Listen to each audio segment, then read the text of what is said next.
Halo, assalamualaikum para pojong CPNS sekalian. Jumpa lagi di channel Kas Ilmu.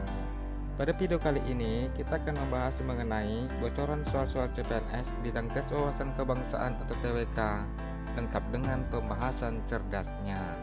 Namun sebelum lanjut, ada baiknya untuk teman-teman subscribe channel ini agar bisa mendapatkan info dan latihan soal terbaru dari Kelas Ilmu. Baiklah teman-teman, kita langsung saja ke soal nomor 1. Salah satu hak warga negara Indonesia adalah seperti yang tercantum dalam Undang-Undang Dasar 1945 Pasal 28A, yaitu hak untuk A. Membentuk keluarga, B. Pekerjaan dan penghidupan yang layak, C. Hidup dan mempertahankan kehidupan, D. Mempunyai milik pribadi dan tidak disiksa, atau E. Memajukan dirinya demi membangun negaranya. Oh ya, kalian juga bisa menjawab pertanyaan ini sendiri ya, agar tahu seberapa besar persiapan kalian dalam menghadapi ujian CPNS nantinya. Pembahasannya, salah satu hak warga negara Indonesia adalah seperti yang tercantum dalam Undang-Undang Dasar 1945 Pasal 28A, yang berbunyi, setiap orang berhak untuk hidup serta berhak mempertahankan hidup dan kehidupannya. Jadi hak ini untuk hidup dan mempertahankan kehidupan. Jawabannya adalah yang C, hidup dan mempertahankan kehidupan. Soal nomor 2. Kedudukan wawasan Nusantara berada dalam hierarki paradigma sosial, dimulai dari hierarki pertama sampai dengan hierarki kelima. Yang termasuk ke dalam hierarki kedua adalah A. Wawasan Nusantara, B. Ketahanan nasional, C. Pancasila, D. GBHN, atau E. Undang-Undang Dasar 1945.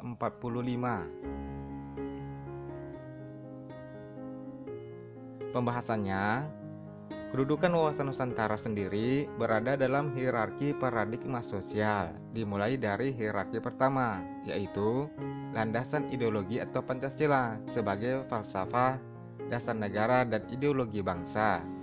Lalu hierarki kedua adalah landasan konstitusional, yaitu Undang-Undang Dasar 1945. Jadi jawaban yang tepat di sini adalah yang E, Undang-Undang Dasar 1945. Kemudian hierarki ketiga, yaitu landasan visional adalah wawasan Nusantara. Hierarki keempat, landasan konsepsional, merupakan ketahanan nasional, dan hierarki kelima, yaitu landasan operasional adalah GBHN. Paham ya? Soal nomor 3. Salah satu fungsi wawasan Nusantara memegang peranan penting dalam perencanaan kewilayahan, pembangunan, serta pertahanan keamanan nasional. Fungsi wawasan Nusantara ini termasuk ke dalam kategori A. Wawasan pembangunan, B. Konsep ketahanan nasional, C. Wawasan kewilayahan Indonesia, D. Konsep pembangunan kewilayahan, atau E. Wawasan pertahanan dan keamanan nasional.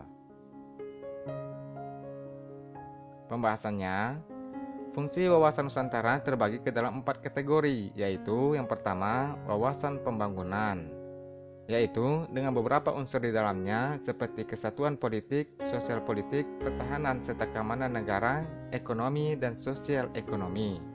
Lalu fungsi yang kedua, konsep ketahanan nasional, yaitu memegang peranan penting dalam perencanaan kewilayahan, pembangunan, serta pertahanan keamanan nasional. Jadi jawabannya di sini yang tepat adalah yang B, konsep ketahanan nasional. Fungsi wawasan Nusantara yang ketiga adalah wawasan kewilayahan Indonesia.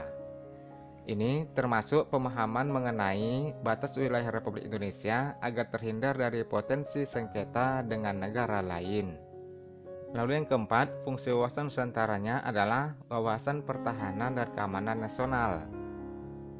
Ini mengarah pada pandangan geopolitik negara Republik Indonesia yang mencakup tanah air dan segenap wilayah NKRI. Gitu ya.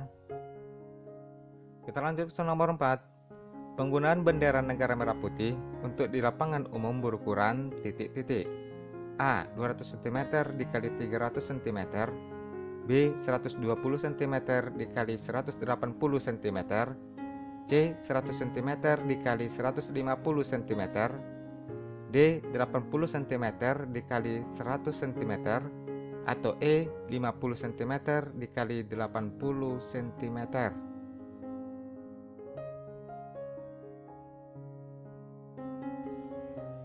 Pembahasannya, penggunaan bendera negara merah putih sesuai dengan Undang-Undang Nomor 24 Tahun 2009 Pasal 4 Ayat 3 tentang bendera, bahasa, dan lambang negara serta lagu kebangsaan, yaitu yang pertama, ukuran 200 cm dikali 300 cm untuk penggunaan di lapangan Istana Kepresidenan.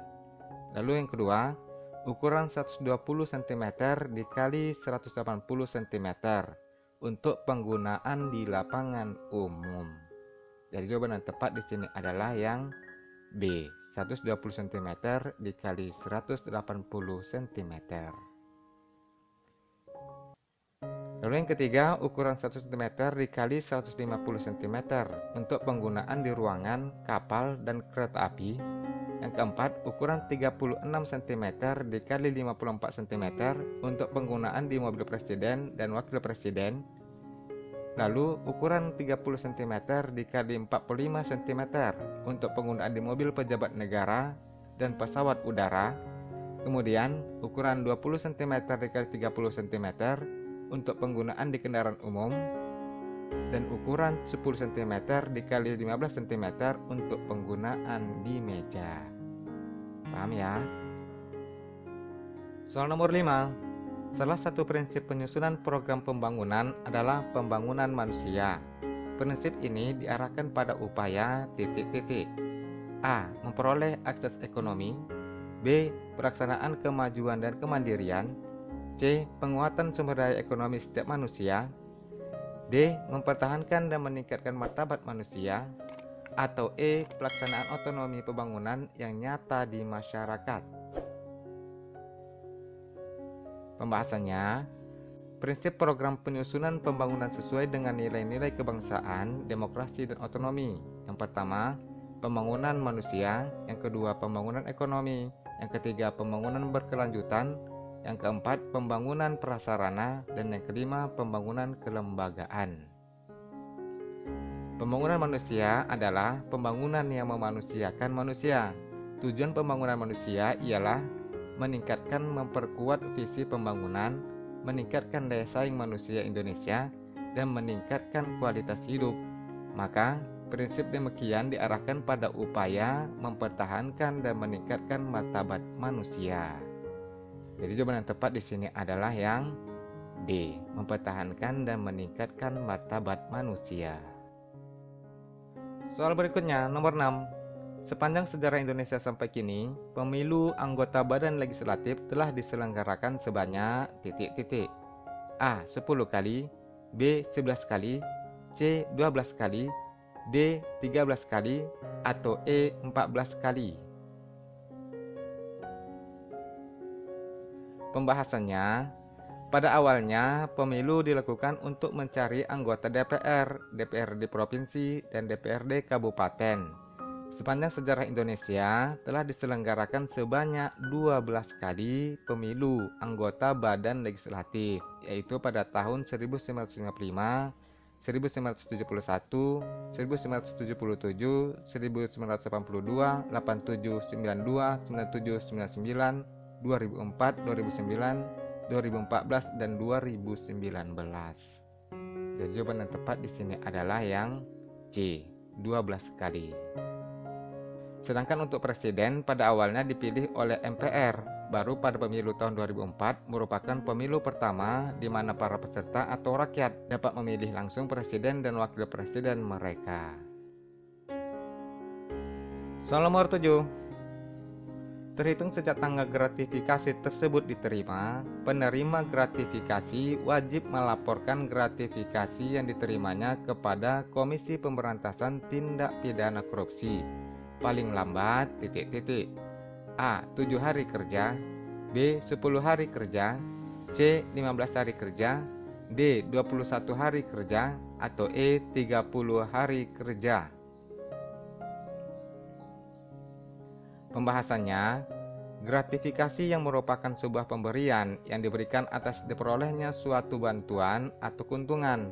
Terhitung sejak tanggal gratifikasi tersebut diterima, penerima gratifikasi wajib melaporkan gratifikasi yang diterimanya kepada Komisi Pemberantasan Tindak Pidana Korupsi paling lambat 30 hari kerja. Jadi jawabannya adalah yang E, 30 hari kerja. Soal berikutnya, nomor 8. Salah satu prinsip demokrasi Pancasila adalah berkedaulatan rakyat. Yang dimaksud dengan pernyataan tersebut adalah titik-titik. A. Negara harus menghargai hak asasi setiap warga negaranya. B. Lembaga negara mempunyai fungsi dan tugasnya masing-masing. C. Adanya demokrasi Pancasila untuk mencapai kesejahteraan bersama.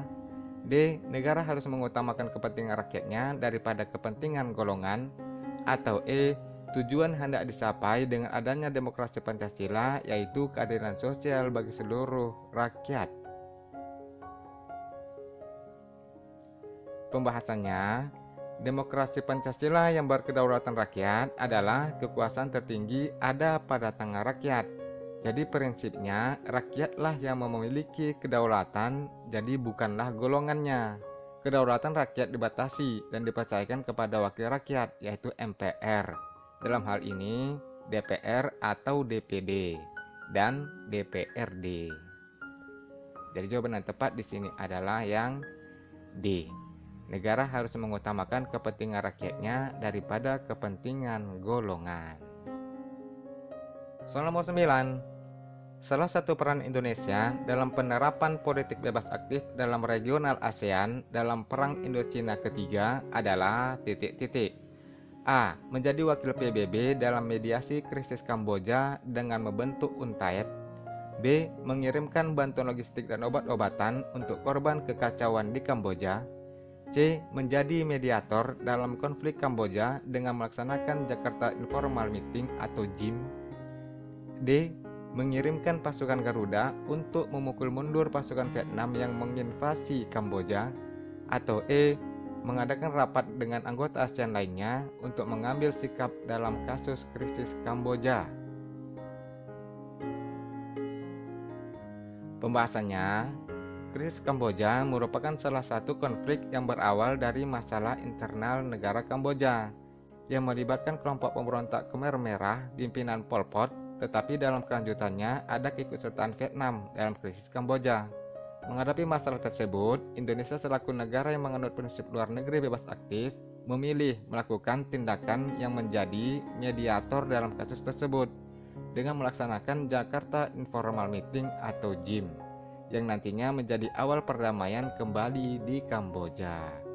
Jadi jawabannya adalah yang C. Menjadi mediator dalam konflik Kamboja dengan melaksanakan Jakarta Informal Meeting atau JIM. Soal nomor 10. Merokok di kala ini sudah bukan hal lagi yang absurd di mata masyarakat luas. Jika yang merokok orang dewasa mungkin sudah biasa, tetapi kalau yang merokok masih anak-anak, apa yang kita pikirkan jika kita tidak prihatin? Merokok sangat berbahaya bagi badan, alasannya yaitu akan mengancam kesehatan dan merenggut nyawa kalau racun-racun yang terkandung dalam rokok telah menyebar dan menggerogoti seluruh organ tubuh. Harga rokok yang semakin mahal pun di kala ini tak mengurungkan minat pembeli. Hal ini tentunya sangat menyedihkan karena banyak generasi muda kita yang sudah semenjak kecil sudah merokok. Maka mari kita lawan rokok, jaga keluarga kita dari pembodohan rokok dan jangan biarkan rokok merebut nyawa orang yang kita sayangi. Pertanyaannya, karangan di atas bersifat titik-titik. A. Narasi. B. Persuasi. C. Eksposisi. D. Deskripsi. Atau E. Argumentasi. Pembahasannya, karangan persuasi adalah karangan yang memberikan wacana ajakan-ajakan yang didukung dengan adanya pendapat pembaca untuk mensugesti pembaca mengikuti maksud dari penulis. Sifat dari karangan persuasi bersifat ajakan. Pada karangan di atas yang bersifat ajakan adalah pada kata, mari kita lawan rokok, jaga keluarga kita dari pembodohan rokok, dan jangan biarkan rokok merebut nyawa orang yang kita sayangi. Jadi jawaban yang tepat di sini adalah yang B, persuasi. Soal nomor 11, soal terakhir. Dengan nada suara kurang gembira, Herman mengutarakan peristiwa itu kepada orang tuanya. Kata yang bergaris bawah dalam kalimat di atas adalah A. Subjek, B. Predikat, C. Keterangan alat, D. Keterangan cara, atau E. Keterangan waktu. Soal ini kita jadikan PR aja ya. Tulis pembahasan dan jawaban kalian di kolom komentar, biar sama-sama belajar. Nanti insya Allah aku kasih jawabannya di deskripsi. Oke teman-teman, sekian dulu video pembahasan bocoran soal-soal CPNS bidang tes wawasan kebangsaan atau TWK pada kali ini. Makin aku banyak membaca, makin aku banyak berpikir, makin aku banyak belajar, makin aku sadar bahwa aku tak mengetahui apapun. Akhir kata, terima kasih sudah menyaksikan dan semoga bermanfaat. Nanti insya Allah kita akan berjumpa lagi pada video-video pembahasan lainnya. Assalamualaikum warahmatullahi wabarakatuh dan sampai jumpa. Bye.